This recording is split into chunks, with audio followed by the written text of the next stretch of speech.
Ulfaadha galatooma. Bagas geenye galanni Waaqaaf haa ta'u.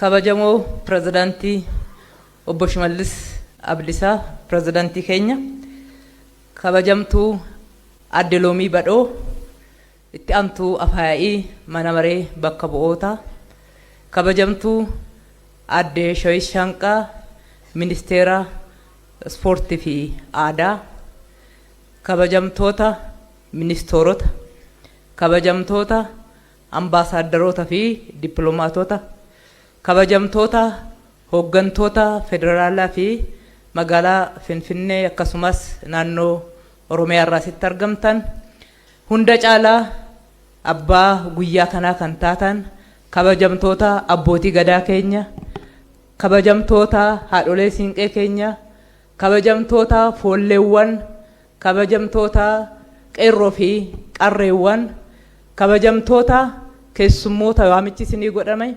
diiyaaspooraawwan sagantaa kanarratti argamtan, kabajamtoota jiraattota magaalaa Finfinnee, kabajamtoota abbaa sirna kanaa kan taatan, kabajamoo ummata Oromoo hundaaf. Hunda dura baga nagaan ayyaana Irreechaa bara 2017 ittiin nu ga'e, baga ittiin isin ga'e. Baga bacaqii gannaa of kaltanii booqa birraan geessan baga milkooftan. Baga gara hora Finfinnee fi fooramii kanaas nagaan dhuftan isinin jechuu barbaanna. Anaa dhufu kunoo Irreechi hora Finfinnee qe'ee irraa buqqa'etti kabajaan deebi'ee yeroo kabajnu waggaa jaaffaa geenye Waaqni ittiin nu ga'e, ammas galanni haa ta'uuf. Mootummaa jijjiirama kana mirkaneessee fi qabsaa'ota jijjiirama kana keessatti gatii kafalan hundaaf ulfinni ni malaa fi ulfaadhaa galatoomaa jennaan. Irreechi faajjii sirna gadaa keessaa isa tokko. Akkuma beekamu sirni gadaa immoo duudhaa tokkummaa, duudhaa obbolummaa, duudhaa dimokiraasiitiin kan guutamedha. Ummata walitti qabaa, ummata wal agarsiisaa, ummata tokkoomsaa, ummata walitti firoomsa. Irreechi waltajjiin namni hundumtuu sababii gannaatiin kan gargar ba'an hundi, sababii roobaatiin kan gargar ba'anii, dukkanni gannaa kan wal agarsiisuu addaan dhoowwe hundi kan irratti wal argan, kan ittiin nagaa walii hawwanii fi gara fuulduraatiifis akeeka gaarii egeree boruutiif baga ittiin sin ga'ee bara dhufuufis nagaadhaan ittiin waliin nu haa ga'u jedhanii haala gaariidhaan hawwii gaarii kan ittiin walii ibsanidha. Kanaaf Irreechi mallattoo tokkummaa fi obbolummaati jenna. Abbootiin gadaa, haadholeen siinqee, foolleewwan, ummanni Oromoo martinuu sabaaf sablammoota saboota adda addaa wajjin tokko ta'uudhaan walitti dhufuudhaan of qaluu isaaniitiif Waaqaaf galata ittiin galchu.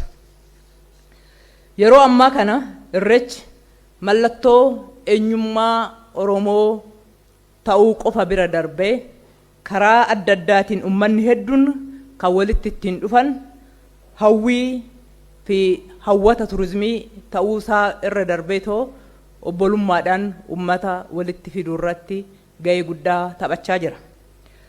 Akkuma qabatamaadhaan argaa jirrutti yeroo ammaa Irreechi kan ummata Oromoo qofa osoo hin taane sabab sablammiin hedduun akkasumas jiraattonni bakka adda addaa jiraatanii fi akkuma waltajjii kanarrattis arginu iddoo adda addaa irratti kan jiraatan, biyya keenyas kan jiran, biyya alaas kan jiran, namoonni biyya keenyaan ala ta'an biyya alaarraa dhufanii kan irratti hirmaatan agarsiistuu duudhaa keenyaa isa guddaadha. Kana malees waan ummanni magaalaa Finfinnee keessatti haala ittiin Irreechi akka kabajamu taasisaa jiru xiqqoo tuquun barbaada. magaalaa Finfinnee keessatti ummanni jiraataan magaalaa Finfinnee balbala shananuu faayee akkuma duratti waltajjii irraa ibsamaa ture marga afee akka aadaatti baga nagaan dhuftan anaa dhufu jedhee keessummoota magaalaa kanaan ala dhufan hunda simachaa jira. Kana biras darbee waan qabu baga nagaan dhuftan jedheetoo ittiin keessummeessaa jira. Kanaafuu ummata kanaaf galataa fi ulfina guddaatu mala. Gama biraatiin ummanni miliyoonotaan lakkaa'aman faayaa irreechaatiin yookaan immoo sirna gadaatiin faayamanii bareedanii kutaalee magaalaa hunda keessatti akkasumas aanota keessatti magaalaa Finfinnees alatti yoo haala addaatiin walitti dhufanii waliin kabajan irreechi feestivaala guddaa akka addunyaatti nu beeksisuudhaaf humna qabu ta'uusaa agarsiisaa jira. Walumaa galatti duudhaan irreechaa wal jaalachuu, wal kabajuu, araara buusuu, dhiifama walii godhuu, tokkoomuu fi walii humna ta'aniitoo biyya utubuu fi ummata waliin akka jiraatan gochuu keessatti agarsiistuun hedduun duudhaa kana baay'ee mirkaneessee fi bareechee nutti agarsiisa. Waan ta'eefis sirni irreechaa kabaja waggaatti yeroo tokko ayyaanaaf dhufnee duudhaa isaa ittiin calanqisnu osoo hin taane laphee keenya keessatti qabannee duudhaa irreechaa tokkummaa, obbolummaa, wal jaalachuu, waliin jiraachuu kana guyyaa guyyaadhaan jireenya keenya keessatti kan ittiin bullu, kan ittiin wal bulchinu, kan ittiin jiraannu ta'uutu isarraa eeggama. Irreechi hora Finfinnee baranaa adda. Dhimmoonni adda taasisan keessaa inni tokko Finfinneen akkuma waltajjii irra deddeebi'ee ka'aa turetti misooma kooriidariitiin faayamtee bareeddee irreechaaf miidhagina addaa dabaltee jirti. Irreechas miidhagina Finfinneen horatte kanarratti dabalataan miidhagina addaa hawwata turizimii addunyaa fi biyya keessaa ta'eera, madda galiis ta'aa jira. Irreechi abbaa mul'ataa fi abbaa jijjiiramaa hoogganaa keenya kan ta'e Dr. Abiy Ahmed akkasumas mootummaa jijjiiramaa isaan hooggananii fi hooggansi waliigalaa akkaataa ummata walitti fiduu danda'uu fi sirni fi duudhaan kun sadarkaa addunyaatti akka nu beeksisutti akka kabajamu gahee guddaa taphataniiru. Finfinneenis akkaataa kanaan kuulamtee miidhagdee akka ishiin sadarkaa addunyaatti nu beeksistuu fi magaalaa dorgomtuu taatu godhuu keessatti hooggansi mul'ataa kabajamoo muummichi ministeeraa keenya mul'ata isaanii fi kallattii nu kennaniin ummata wajjin taanee hooggansi magaalaa Finfinnee hundumtuu mul'ata kana fudhatee odoon harcaasiin akka gaariitti hojiitti waan hiikee fi waltajjii kanarrattis abbootiin qabeenyaa ummanni hedduun hojiin kun akka milkaa'u baay'ee gumaachisan waan jirtaniif hunda keessan walitti qabee ulfaadhaa galatooma jechuun barbaada. Mootummaan waadaa ummataaf gale gochaan agarsiisaa jira. Ummannis kallattii mootummaan kenneef fudhateetoo lakkaa'ee hojiitti jijjiiraa jira.